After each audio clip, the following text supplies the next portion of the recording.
Welcome back to the Piping Pastor. Well, I'll be moving on in our John Donne sermon today. And for this, I have moved down the rack in my pipes. And so I'm smoking my little Admiral Tomato here, the one I purchased at that online auction. This pipe's nearly 100 years old and still smokes great. In this today, I am smoking, oh goodness, what am I? Oh, Kingsfoil. I'm smoking Kingsfoil, which of course is the Mylan blend, which has been renamed. And forgive me, I can't remember the renamed blend.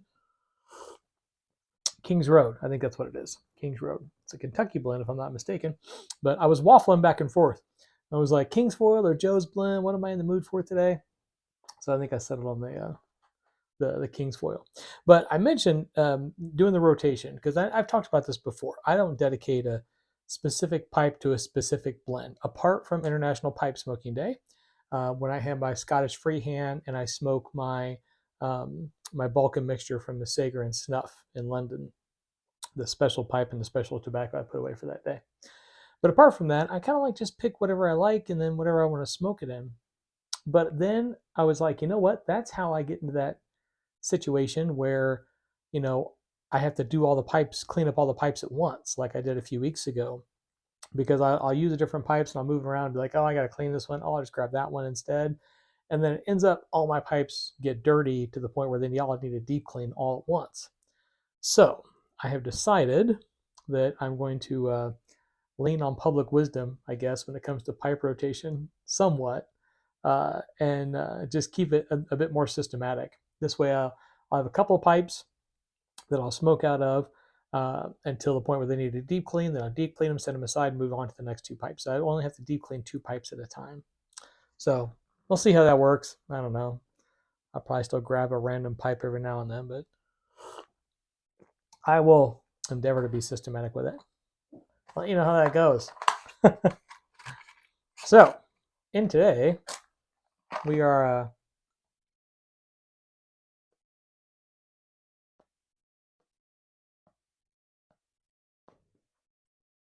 I really enjoy the um, Country Squire blends.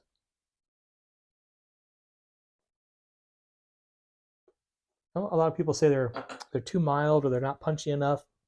I don't do the aromatics, so I can't speak intelligently to that. But their English blends I really like. They're not lap bombs, right?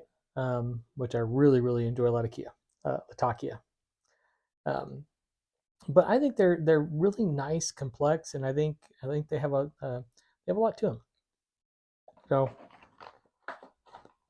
in any case, today, moving on in our sermon, we are nearly done. And by nearly done, I mean we have probably 2 more weeks before this is finished. All in all, I think I'll be speaking on this one particular sermon for a total of like an hour and 20 minutes, um, maybe an hour and 30 minutes. And some of my talk time obviously is commentary and, in an attempt to shed some light on what he's saying. But this is largely, how he would have spoken the sermon out. So if you were there in person for this sermon when he offered it, you would have been in um, church for an hour. And you have to excuse me, my phone is ringing. And we're back. Sorry about the interruption. It was my daughter calling from college. So, of course, I'm going to answer that call.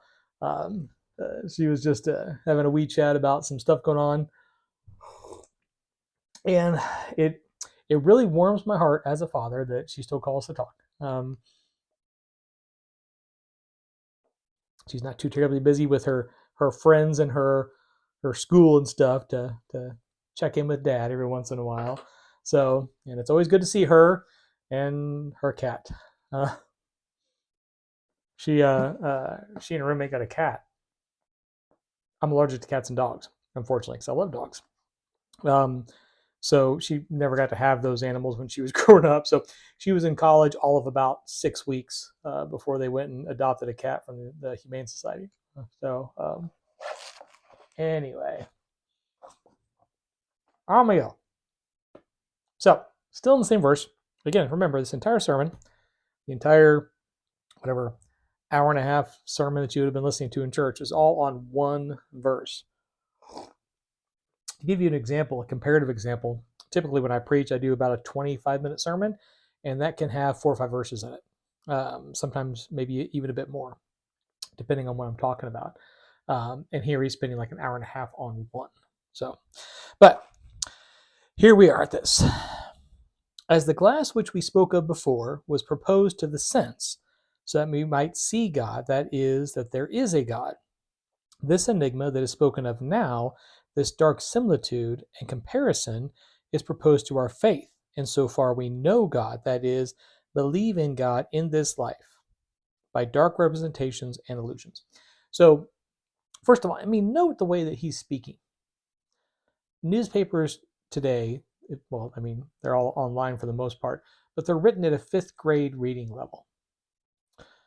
Sermons, when I write my sermon, I have to, write my sermon to right around that same, I don't.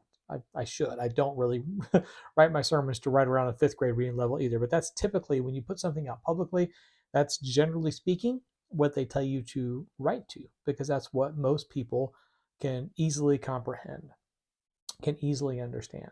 That whole game show a while back, Are You Smarter Than a 5th Grader? They chose 5th grade for a reason. But the way he's speaking here, he is not dumbing down his language at all. He is expecting people to pay rapt attention. He's expecting his audience to have some wherewithal with regards to the written word, because he's like, this is a complex topic. This is an important topic, and it should be studied and paid attention to. But in any case, in the language he's using, he's saying, the glass we spoke of before is proposed to the sense. So he's like, the reason we're talking about the mirror, and I mentioned this in the previous section, is the physical representation of seeing God in the world. That is essentially general revelation. That is seeing God in creation and coming to know God through creation. So seeing God in creation, in the created order, and then using our natural reason, which I spoke about previously, to say, okay, I can see the reflected creator in creation. I can see creation. I know there must be a God there. So that's how I come to know and see God. It's through that mirror. It's through the theater of the world and our natural human reason. That's how we come to know God. And now he's saying that the deeper understanding, when you get past the illusions, it's coming to know God at a higher level. This is beyond our natural faculties and beyond the nature of creation. Therefore, says St. Augustine, that Moses saw God in that conversation which he had with him on the mount. Severictus o amani corporis sensu, forgive my poor Latin, removed from all benefit of assistance of bodily senses. He needed not the glass or the help of the creature. So he's saying when Moses saw God on the mount, he saw God without any of the benefits of physical nature or human acumen. He saw God because God revealed God's self to Moses in a full knowing capacity. This is God reaching to us, God reaching to Moses to say, this is who I am. And more though sin, amani significato agmati spiritus, removed from all illusions or similitudes or representations of God, which might bring God to the understanding and so belief. So he's saying this is outside of any analogies, any comparisons. It's not like, oh, the Trinity is a three-leaf clover. Beyond any kind of human reason that can get in the way, this is God's direct revelation to Moses, the clearest way that God can make God's self known. Moses knew God by a more immediate working than either sense or understanding or faith. This is no work on Moses' part. He's spoken ad nauseum about science and the sciences and our coming to understand God through human reason and so on and so forth. And that is that dark reflection. But coming to truly know God, that's something God reveals to us. That is God working in this relationship equation. So God speaking directly to us without anything kind of getting in the way. Therefore, says that the Father, per speculum a enigma, by this which the Apostle calls a glass, and which he calls enigmas a dark representation, intelligence, omnia accommodata agnificati Deum. He understands all things by which God has notified himself to man.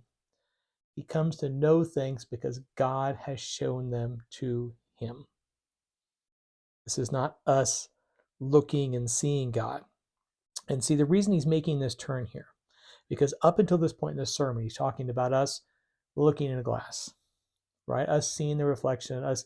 It's all been leading up to us seeking after God, seeking to know God, us doing the effort on our part to try to see and come to understand and come to know God.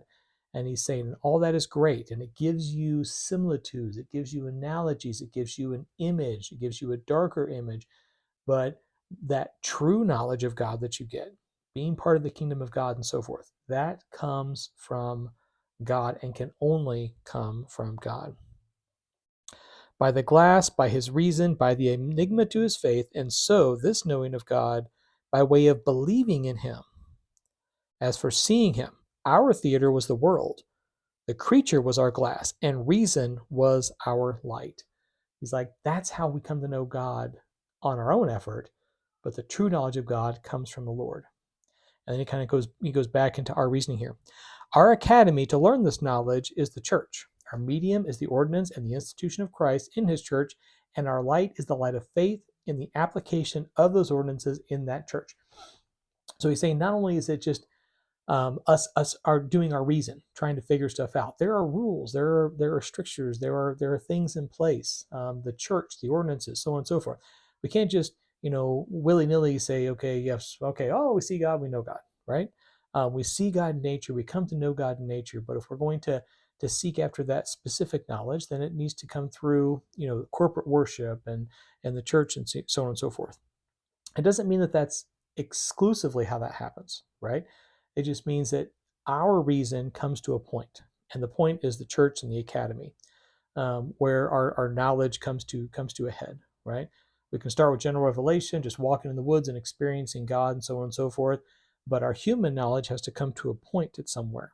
But even when we get to that point, when we take all of our human knowledge and reason and draw it down and keep studying more narrowly, we come to an end point. And then that's as far as we can go. And that is still the dark mirror. The true knowledge of God comes from God. The true knowledge of God, that relationship, comes from the other side. It's not from us. It's God reaching out to us. This place then where we take our degrees in this knowledge of God, the academy, getting doctorates in theology and so forth. Our academy, our university, for that is the church. For though there may be some few examples of men who have grown and learned and never studied at university, so he's like, it's not like you have to go to university to study and learn and know. There are a few examples outside. There are some men who've just been enlightened by God. Spurgeon would be a good example. He never studied at higher levels either. And yet not within that covenant which constitutes the church. Yet the ordinary place for degrees is university. And the ordinary place for illumination in the knowledge of God is the church. So he's saying there's examples of people outside the church and outside the academy who have gained this knowledge of God through direct revelation. But the normal way to go about it, from our side, from the human side, is going to church and going to school, studying and learning and knowing. Because that is us placing the effort to draw near God. It's not that, God says, well, unless you get a degree, I'm not going to talk to you, right? That's not how that works. But if we're striving to know God, then we have to put effort into it. We can't just sit around all day watching TV waiting for revelation. Doesn't mean you have to go to university or anything else like that, but spending time with your Bible, spending time in prayer, spending time in study of the original languages. I've talked about this before. That's that effort on our part to draw close. If you and I are in a relationship and you're trying to get to know me, you're spending time with me, you're asking me questions, you're reading some of the stuff that I've written and you're asking about it, I'm going to say, wow, that's great. This person's really interested in me, right? This person really does want to have a relationship with me. And it would be nice, right? And that's just at a human level. So we need to kind of exemplify that same behavior when it comes to our relationship with God, placing that kind of effort into it. It's not that it's needful for revelation. In point of fact, it doesn't even get us to revelation because revelation comes from God, not the study of theology. But here, this is where he's kind of making that turn, and he's like saying, first of all, important point, big point. Revelation comes from God. That knowledge can only come from God, period, end of story. But on this side, when we try to know God, we need to put some effort into it. I did a video some months ago. This is a VR to the Tech Room Bible.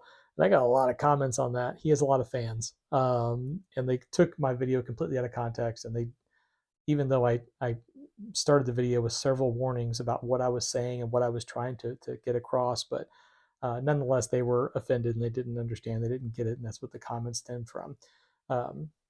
But that's not what I'm trying to say. A lot of those comments were like, "Are you saying you have to have some kind of doctorate to know God?" No. And actually, I think I said it like 3 times in that video. You don't have to have a doctorate to know God. It helps when you're trying to teach, but you don't have to have a doctorate to know God. And that's what Don is saying here in this sermon. So he's saying the same thing I said like 400 years ago, right? You don't need the doctorate. The revelation comes from God. The knowledge comes from God. But if you on this side, from your human point, want to use your reason in the natural theater, spend some time studying, spend some time and effort, spend some time pouring into your side of that relationship. Because if you truly love someone, if you truly love the Lord, you're going to try to get to know him a little better and then wait for the revelation to come. So that is it for this time. So a couple more sessions left, and then we should wrap up this very first sermon in this series, and then we'll see what transpires after that. So I hope you have a lovely week. As always, happy reading.